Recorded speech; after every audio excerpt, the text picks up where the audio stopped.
আমার পরের বক্তা বেঙ্গল ইমাম অ্যাসোসিয়েশনের চেয়ারম্যান মোহাম্মদ ইয়াহিয়া। আসসালামু আলাইকুম। আজকের বিষয়টা একটু অন্য রকমের ছিল, কিন্তু এতক্ষণ পর্যন্ত রাজনীতিবিদদের রাজনৈতিক কচকচানি শুনলাম। এটা তাদের দায়িত্ব। আমি চেষ্টা করছিলাম এটাকে এড়িয়ে যেতে, কিন্তু এড়িয়ে না গিয়ে উপায় নেই। একটা কথার উত্তর দিই, এখানে তিওয়ারিদা আছেন, বাকি সবাই আছেন, খুব স্পষ্ট করেই বলতে হয়, যে যত ভণ্ড ধরিবাজ আজ সেই তত বলবান। নিবি নত ছোড়া গড়িয়া কষাই বলে জ্ঞান বিজ্ঞান। অন্যায় রণে যারা যত দর তারা তত বড় জাতি। সাত মহারথী শিশুরে বধিয়া ফুলাই বেহায়া ছাতি। আজকের ভারতবর্ষের পরিপ্রেক্ষিতে নজরুলের এই চারটে লাইন এত সুন্দর করে ভারতবর্ষটাকে প্রকাশ করে, এর চাইতে ভালো করে সম্ভবত আমাদের পক্ষেও বলা সম্ভব হতো না। গুজরাট থেকে বাংলা পর্যন্ত আমরা যে চিত্র দেখে এসেছি, তিওয়ারিদার 21-এর আগের পিকচার এবং পরবর্তীকালের পিকচার, এবং ওনার এলাকার সাংসদের পূর্ববর্তী পিকচার এবং পরবর্তী পিকচার, এরা এতটাই ধান্দাবাজ হয়, খুব স্পষ্ট করে বলছি, খারাপ নেবেন না, আমি মাপ চেয়ে নিচ্ছি তিওয়ারিদের কাছে। এই লোকগুলো যারা ধর্মকে ভাঙিয়ে নিয়ে রাজনীতি করে, এদের সম্পর্কে একটাই কথা বলা যায়, ধান্দাবাজ, শয়তান এবং পারভার্টেড নরপিশাচ। আমি ল্যাঙ্গুয়েজটা স্পিড করছি আবার, পারভার্টেড নরপিশাচ, এর বাইরে কিছু হতে পারে না। যাদের কাছে ভোটের জন্যে শিশুকে তলোয়ারের খোঁচায় টাঙিয়ে দিতে দ্বিধাবোধ করেন না, ভোটের রাজনীতির জন্যে মাকে তার সন্তানের সামনে প্রকাশ্যে রেপ করতে তারা দ্বিধাবোধ করেন না। এরা প্রয়োজন পড়লে এ দলে যান, প্রয়োজন পড়লে ও দলে যান। এরা ধর্মকে নিয়ে রাজনীতি করে। ধর্মের সঙ্গে ব্যক্তির কোনো বিরোধ ছিল না।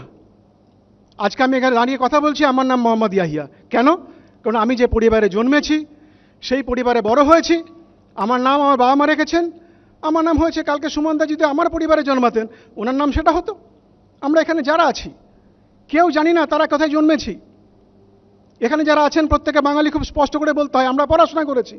আপনারা প্রত্যেকে পড়েছেন, রবীন্দ্রনাথের গড়া উপন্যাস পড়েননি আজকে সময় যারা দাঁড়িয়ে আছেন এখানে কেউ আছেন বলে আর মনে হয় না। গোড়ার পরিচয়টা কি ছিল? আজকের ভারতবর্ষের হানাহানির রাজনীতিতে রাজনৈতিক নেতারা যে কর্মকাণ্ড করে আর গোড়া যেটা করতো তার সঙ্গে বেশি পার্থক্য ছিল কি? ছিল না, এখনো নেই। গোড়ার পরিবর্তন কখন হয়েছে? যখন সে তার জন্মের বৃত্তান্ত জানতে পেরেছিল। এখানে মহিদ্দা আছেন, খুব ভালো ভালো কথা বলেন। আজকে মহিদ্দা যদি আমার পরিবারে জন্মাতেন, ওনার নাম মোহাম্মদ ইয়াহিয়া হতো। আর আমি যদি ওনার পরিবারে জন্মাতাম, আমার নাম মহিদ্দা হতো। আমরা কেউ দেখিনি আমাদের বাবা মাকে, আমরা কেউ আমাদের ভগবানকে দেখিনি। আমি তো দেখিনি, আপনারা কেউ দেখেছেন কি জানি না, কেউ দেখেনি।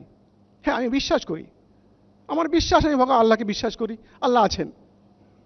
বেসিক্যালি নাস্তিকতার সঙ্গে ধর্মের পার্থক্যটা কোথায়? আমি যেহেতু মুসলিম, কোরআন শরীফ পড়ি, একটা ল্যাঙ্গুয়েজ আমি আপনাদের শোনাই। কোরআন শরীফে একটা ল্যাঙ্গুয়েজ আছে, ইন্নামা আমরুহু ইজা আরাদা শাইউন কুন ফায়াকুন।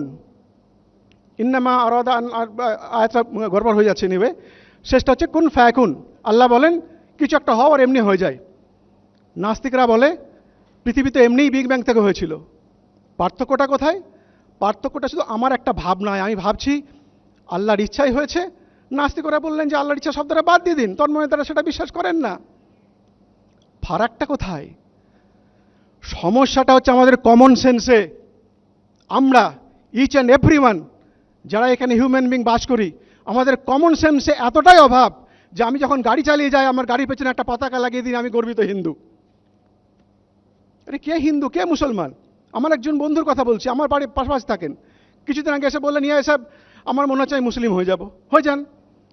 কিছুদিন মুসলিম হলেন, কিছুদিন বললেন নামাজ পড়ি, ভালো পড়লেন, তারপরে মনে হলো না, হচ্ছে না। তারপর আমাকে একদিন মেসেজ করলেন, মেসেজটা এখনও আছে আমার কাছে, দেখলে যাইতে পারেন, যে বল ভাই মুসলিম হতে ভালো লাগছে না, আমি খ্রিস্টান হয়ে যাব। হয়ে যান।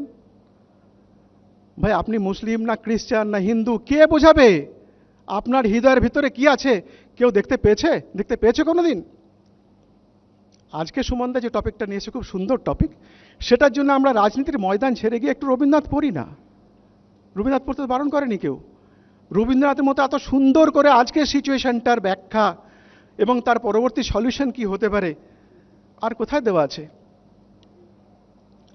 রাজনৈতিক লোকেরা আমাদের কমন সেন্সগুলোকে নষ্ট করতে চায়। আপনি ভাবুন, আমি কোনো ইরেসপেক্টিভ অফ রিলিজিয়াস আইডেন্টিটি বলছি, 2014 সালের আগে হিন্দু খাতরেমে ছিল না। যখন ভারতবর্ষের রাষ্ট্রপতি হিন্দু, প্রধানমন্ত্রী হিন্দু, ক্যাবিনেট হিন্দু, তার ক্যাবিনেট সেক্রেটারিরা হিন্দু, সমস্ত রাজ্যের রাজ্যপাল হিন্দু, রাজ্যের মুখ্যমন্ত্রীরা হিন্দু। এতদিন হিন্দু খাতরেমে ছিল না, আজকে হিন্দু খাতরেমে হয়ে গেল এত হিন্দু থাকার পরেও। কেন? কারণ তারা চান আমাদের কমন সেন্সটাকে নষ্ট করে দিয়ে একটা শত্রু তৈরি করতে। যারা কমন সেন্সটাকে নষ্ট করতে চান, যারা মনে করেন যে কমন সেন্সটাকে নষ্ট করাটাই আমার হিন্দুত্ব মুসলিমত্ব, তাদের ব্যাপারে আমার একটাই মন্তব্যকে আমি স্পষ্ট করে বলেছি যে পারভার্টেড নরপিশাচ। এর ব্যতিক্রম অন্য কোনো শব্দ দিয়ে আমার পক্ষে হওয়া সম্ভব নয়। আমি সমস্ত শব্দগুলোর সামনে সমস্ত প্রশ্নের উত্তর দেওয়ার জন্য আমি এখানে আসিনি, অনেক কথা বলার ছিল। আসলে বিষয়টা হিন্দু মুসলিমের নয়, বিষয়টা হচ্ছে ধান্দাবাজির। আমার যখন ধান্দা তৃণমূলে থাকে তখন আমি তৃণমূল ভালো বলি, যখন আমার ধান্দা বিজেপিতে মেটে বিজেপি ভালো। কেন? বিজেপিতে মুসলিম লিডার্স নেই? প্রচুর আছে, কারণ সেখানে তাদের ধান্দা আছে। যেখানে যার ধান্দা মেটে সে সেখানে গিয়ে হাজির হয়, প্রয়োজন পড়লে ধর্মটাকে ব্যবহার করে। কোনো এক, আমি গালাগাল দিয়ে বলতে পারি, কোনো এক বেটা কেউ ধর্মীয় আচরণ করে না। কারণ যদি কারো ধর্মীয় আচরণ করার প্রয়োজন পড়তো তো সে ধর্মীয় স্থানে গিয়ে আচরণ করত। রাজনৈতিক নেতা কেউ বলেনি যে তোমার ধর্ম রক্ষা করতে হবে। এত বছর রাজনৈতিক নেতারা ধর্মীয় ফিল্ডে আসেনি, ধর্ম রক্ষা হয়নি।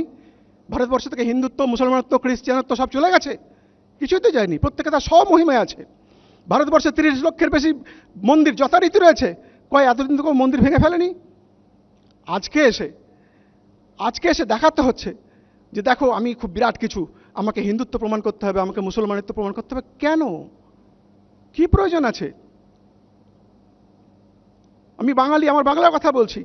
এক সময়তে বাংলায় হনুমান চালিসার কথা বলছিলেন, হনুমান মুদিরা তো রমরমা ছিল না। তাহলে কি বাংলার দেবদেবীরা খুব কম ক্ষমতাবান হয়ে উঠছেন আস্তে আস্তে? আসলে কি? আসলে আমাদের কমন সেন্সগুলোকে নষ্ট করার প্রচেষ্টায় রাজনৈতিক নেতারা করে চলেছেন, এবং আমরা দুর্ভাগ্যক্রমে সেই কমন সেন্সগুলোকে হারিয়ে যাওয়াটাকে গৌরবের মনে করছি। আমাদের খুব ভাবা প্রয়োজন। আমি শেষবেলায় আমি রবীন্দ্রনাথের কথা দিয়ে আপনাকে বলতে পারি,